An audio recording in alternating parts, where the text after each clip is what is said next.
All right, we're back on the bottom line, and today we've got special guest Joshua Lott-Suchanek, and we are going to talk about microsites today. We're going to talk about when it's appropriate to build perhaps a location-specific or services-specific microsite for your practice. But without further ado, let's let our guest introduce himself.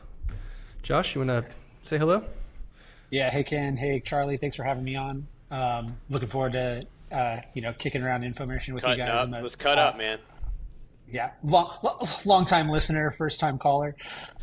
So, my name is yes, as Ken mentioned, my name is Joshua Lott-Suchanek. I'm a marketing consultant who provides fractional chief marketing officer services for medical practices, primarily in aesthetics and dentistry. So I partner with plastic surgeons, medical spas, dermatology clinics, oral surgery, periodontology, and even general dentistry practices, really just trying to help them focus their marketing efforts and take their practice to the next level. That's probably the simplest way to put that. Me and Josh have two, true or false, me and you have two matching Peter Millar shirts. Actually, True. just one. There's only one matching, but two of the same genre, right? Maybe two. No, we've got two. I think we've got a PGA West Peter Millar, and we've got an ocean course of Kiawah. That's right. Okay, we two and counting. Yeah, yeah, two and So counting. if you ever see us out and about, we might be dressed alike. Be forewarned. 100%. Right? Yeah, Charlie brought me into the world of luxury golf resort polos. And so far I've been a hit in the Southeast ever since. It's a nice place to be for sure, dude. Pumped to have you on the potty, the cast. I'll just get us kicked off. Is that cool, Ken? Good. That is wonderful. Okay. So the reason I wanted to go through this topic personally is because I've had a lot of practice owners recently ask me if they should have a separate website, for whether it's branding a service line in their business. So an easy example would be if it's a plastic surgeon who has a med spa, very common, should that be presented to people on the internet as an entirely different business? Or if you're oral surgery, dental implants, or if you're ophthalmology, LASIK, whatever it is. And interesting question. I didn't know what the answer was. And when we were, talking about this, it seems like there's a couple of scenarios where that could make sense. So the first answer is, are you in one of these scenarios? And then if you are going to do that, then you have to understand a few things about doing it properly so it doesn't screw up your current website and basically have you, managing multiple online assets in a poor way that just messes up the whole thing. So kind of a lot there and a big topic, but I think a lot of people are wondering this because people that they know are doing it or their agencies suggesting it. And so I'm excited to dive in to, what you think about it. And I think maybe the first thing that'd be good to kick us off is defining the terms in this world, right? So main website, microsite, landing pages, etc. Let's talk a little bit about what that actually means before we go through when it's time to consider using those things. When examining the difference between a website and a microsite or a landing page, it's important to remember that websites are really the anchor of a practice's online presence. It's an ecosystem that's designed to leverage all of the information that a practice has to offer, all of its KPIs, the training, the facilities, the team, the services, the reviews. It's just a robust marketing asset that is really designed to tell you everything you need to know about what you can experience with this practice. On the other hand, where you run into a microsite or a landing page, these really are going to be sharply focused assets. They are going to be educational and really about one specific thing and try to channel all of the things you might need to learn rather than about the practice as a whole, about one particular piece of a practice's marketing strategy. And so I always think, depending on the type of advertising that you're doing, sometimes wrangling an existing site that could have hundreds of pages is considerably more difficult than wrangling the messaging on something that has one or two pages. Does that make sense? Totally. Yep. You could define it further. Now, when you say, well, what's the difference between a microsite and a landing page? In essence, they are ridiculously similar, right? Like, we're kind of apples and oranges, if you will.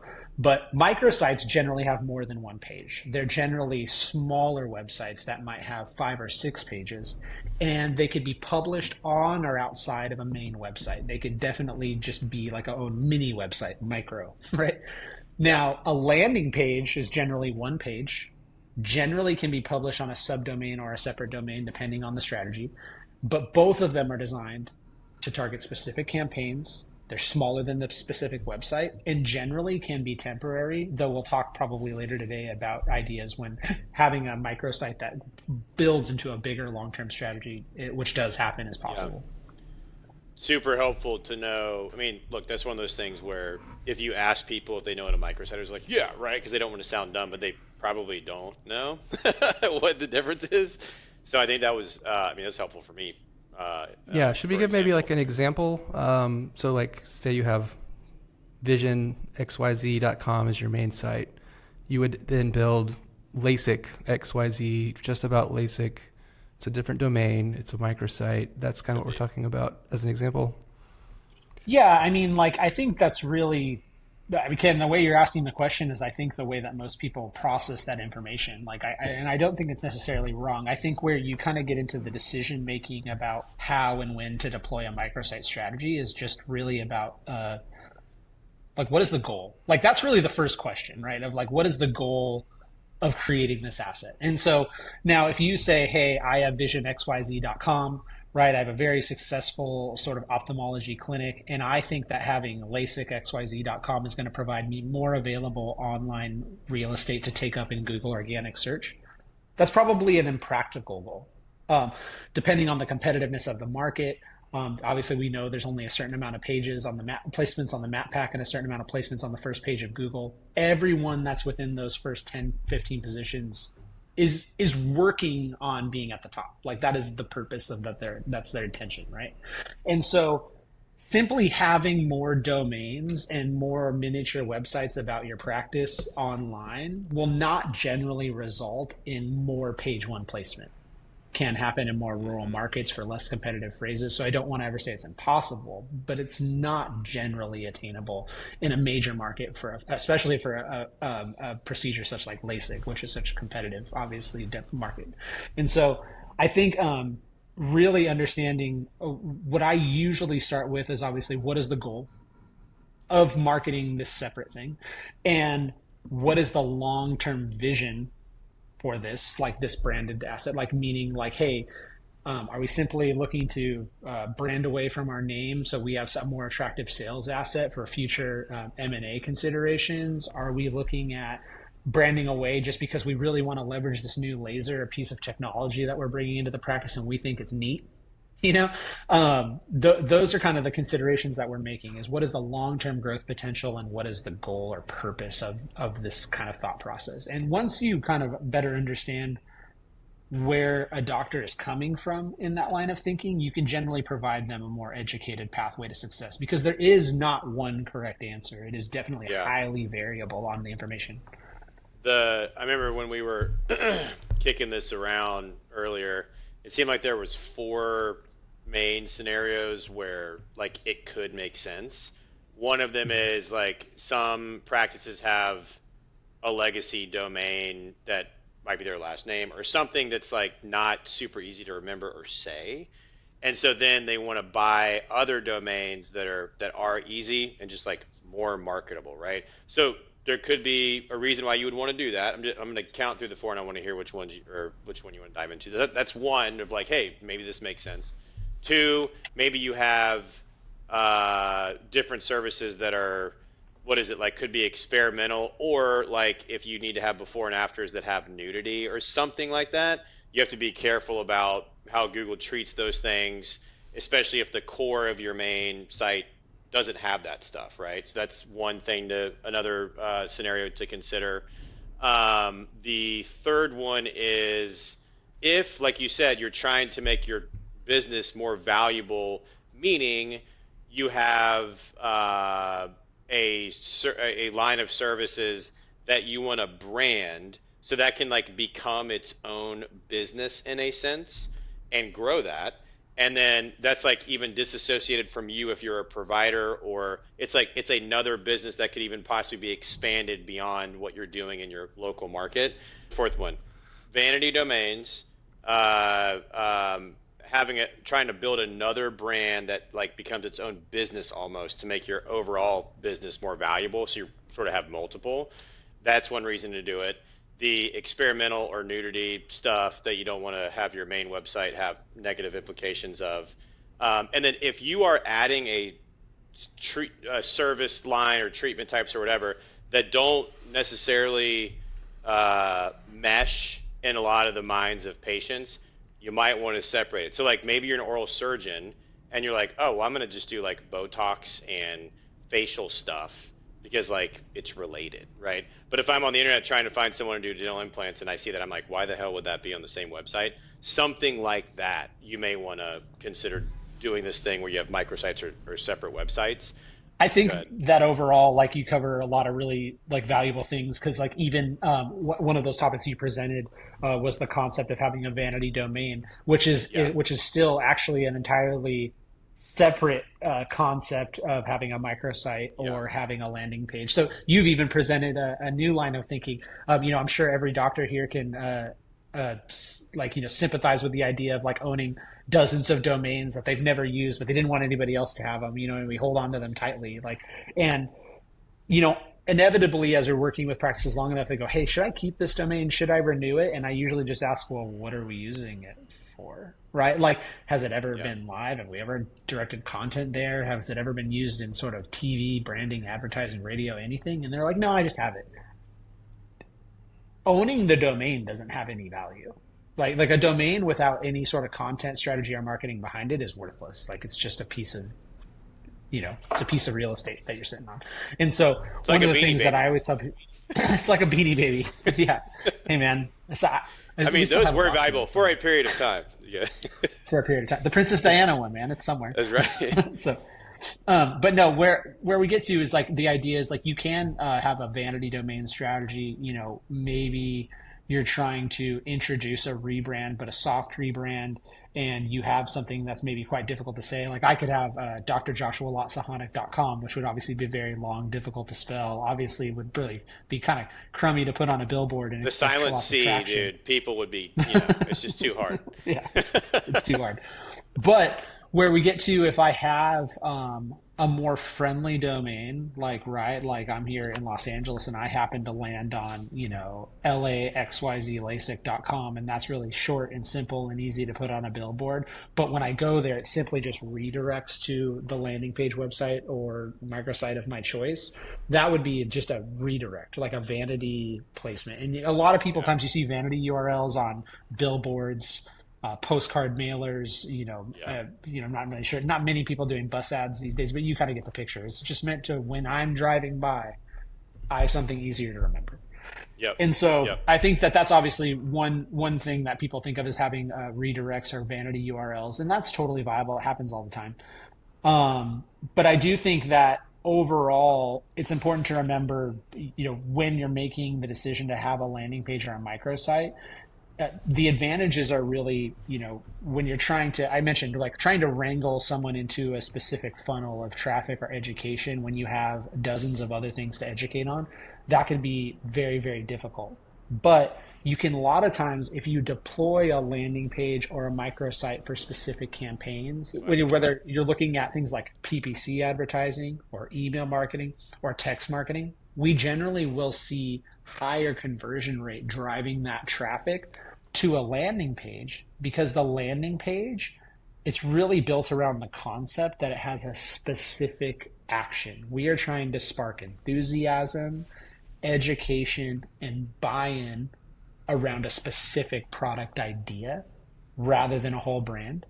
But it doesn't mean that every single metric is better. Just because, a better user experience and a better conversion rate is one side of the coin, you also are at times going to have higher bounce rate. You're maybe going to have a lower page quality score, especially when comparing it to your main website, which probably has considerably more authority or domain history.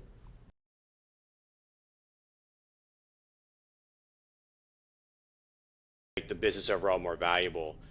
what do you have to make sure you do, or mistakes that you don't want to make that would make that would cause you to really have that strategy backfire? Like, what are the biggest things to watch out for in actually doing that? Although it's situational, my personal feeling is that landing pages should not be indexable for search engines. They generally are designed to just serve that specific actionable purpose, right? So their content strategy is generally kind of weak and they generally won't rank. But having things that rank that are suboptimal, so they get found on accident, like someone searches a doctor's name and they were really interested in a set of XYZ services, but they see a landing page about a service, that could create sort of brand fragmentation and confusion. So that's something that I usually recommend, is having our landing pages be non-indexed pieces of content. They will show up in ads, they will show up in emails, they will show up on social posts, but we don't want people stumbling upon them by happenstance. Does that make sense? Mm-hmm. And the other kind of thing is, when we are making sure about launching landing pages, just because they can be about unique things, right? Like they can be about pieces of content that are important.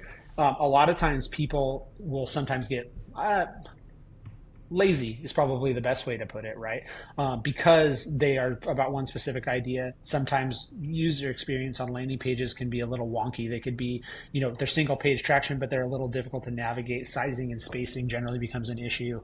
Sometimes they throw the logo on it and change the color of a button because they have a landing page template, and we lose sight of things like fonts and overall model selection that might not be brand consistent.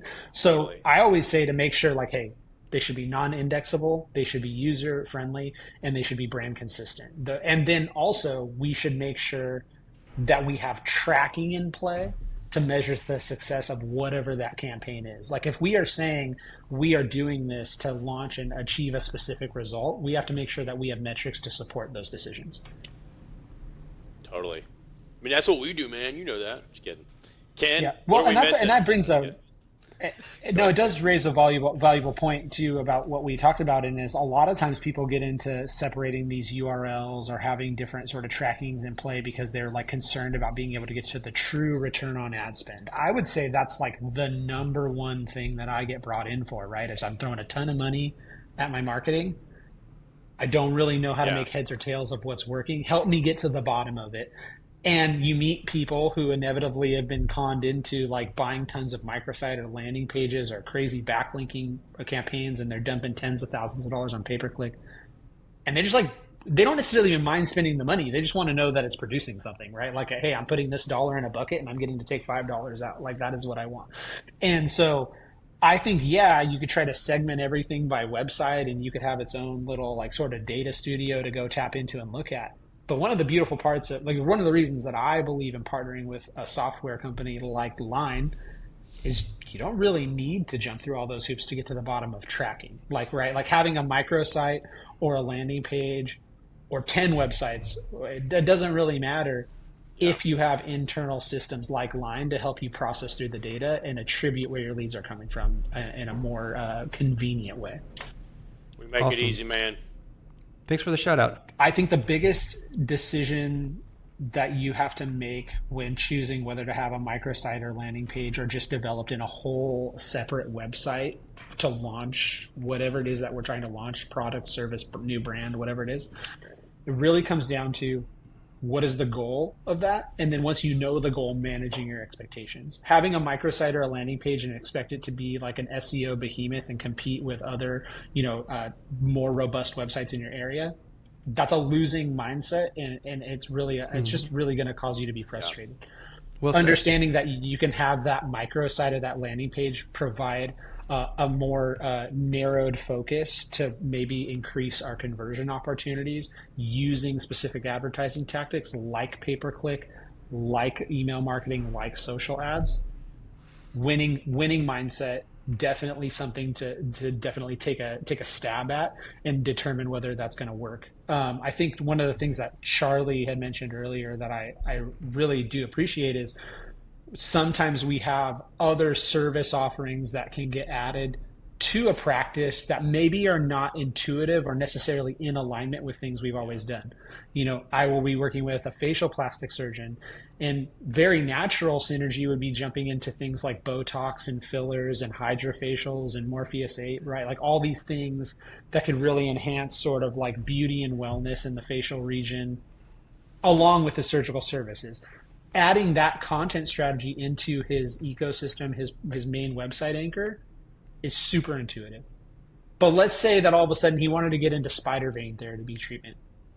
Throwing that in there, like, it's not really a home for that, right? Like, we're treating, varicose veins on our legs, doesn't really have anything to do with facial plastic surgery, doesn't really have anything to do with rejuvenation or aesthetics. It's an interesting choice. But also, I'm giving you that example because I'm seeing it happen.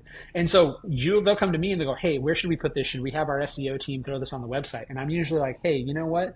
Maybe before we dive into a more, a larger, more detailed content strategy around this, we start running some pay-per-click ads, drive that traffic to a landing page, and just see if this has any traction before we go jump down a bunch of rabbit holes trying to make this work for our SEO marketing.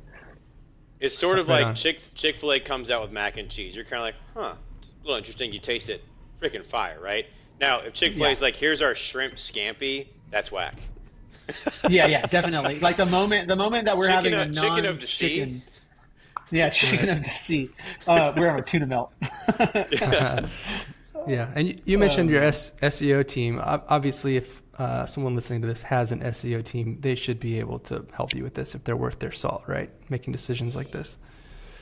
Yeah, I mean, like one of the beautiful parts of what I do is, I'm generally brought in.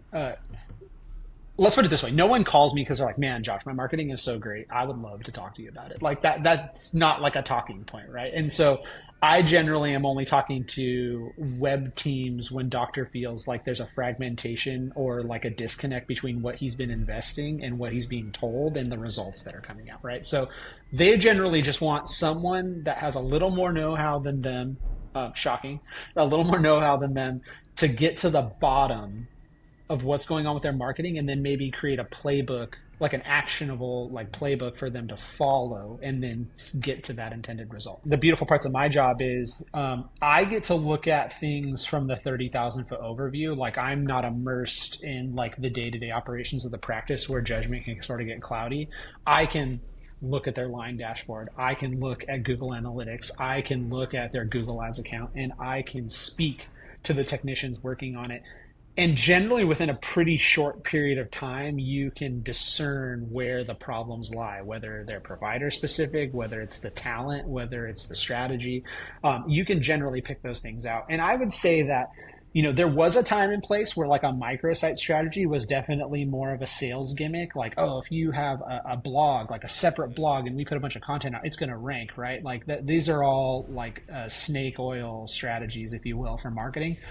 I would say that most of the reputable players in the industries that I work in, like, aesthetics, oral surgery, I don't think any of the major players are really doing that. It doesn't mean none of them are doing that, but I would say that if you're spending good money with a reputable agency with a good reputation, this isn't like a big problem that you have on a day-to-day basis, but they are generally still just trying to figure out, doctors really want to know, how do I just leverage and get the most opportunities into my practice? And that right there is the ticket, man. It doesn't matter what the problem is. When the problem is, like, when they could say, I think my website stinks, I'm concerned about my rankings, I'm putting a lot into pay-per-click and I don't know what I'm getting out of it. By the time that I'm talking with a practice, what they're really saying is, I want more opportunities in my funnel. Like that is like what they want to solve by fixing any of those things. And so when someone's asking you, Charlie, like, hey, should I have a microsite or a landing page for this?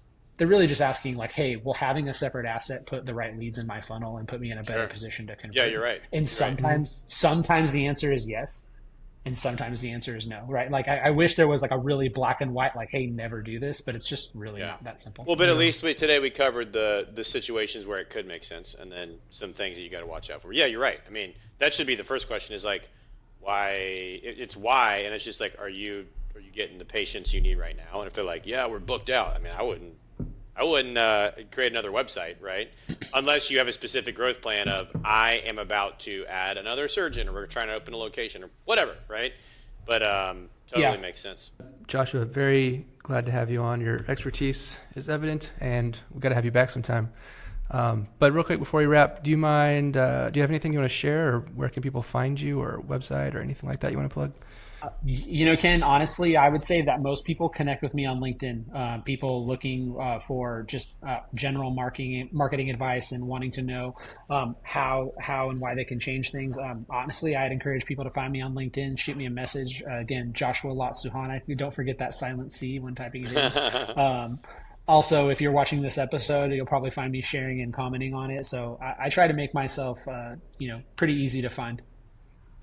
Awesome. Well, thanks for coming on, man. And we'll see you guys on the next episode.